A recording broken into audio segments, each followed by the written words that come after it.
De Michael Schumacher, le septuple champion de Formule 1 grièvement blessé il y a 6 ans lors d'un accident de ski, a été transféré hier après-midi à l'hôpital européen Georges Pompidou. Information de nos confrères du Parisien.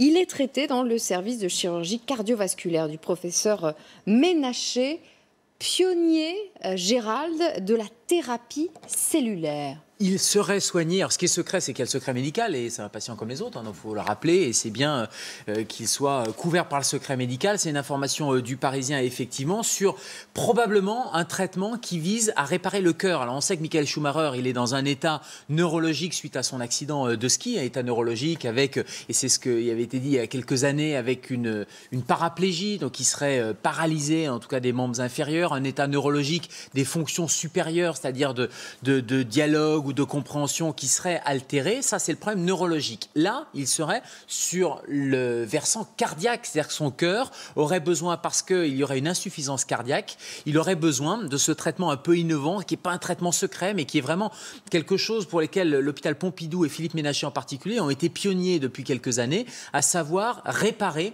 auto-réparer les cellules cardiaques. Vous savez, quand vous avez un infarctus ou l'insuffisance cardiaque, le cœur qui est à droite, le myocarde, eh bien, il n'est pas oxygéné et les cellules vont mourir. Et ça donne de l'insuffisance cardiaque, c'est ce qui se passe dans un infarctus. Eh bien, ce traitement innovant, c'est de dire que plutôt que de greffer un cœur, plutôt que d'aller mettre un petit ballon dans l'artère pour aller redonner de l'oxygène, etc., on va essayer de réparer les cellules à partir des propres cellules du patient. Et donc, on va chercher dans la moelle osseuse, on prélève dans la moelle osseuse, donc dans les os, des cellules qui sont embryonnaires, des cellules souches, qui ne sont pas encore ni des cellules cardiaques ni des cellules neurologiques. On les prélève, on les cultive et on les réinjecte au plus près du cœur. Et on les réinjecte au plus près du cœur, soit sous forme d'injection dans l'artère juste au-dessus du cœur, et on voit bien que ça va rebooster, ça va réparer les cellules cardiaques puisqu'elles vont se différencier en cellules cardiaques, ou bien on va mettre un patch pour pouvoir justement donner des facteurs de croissance.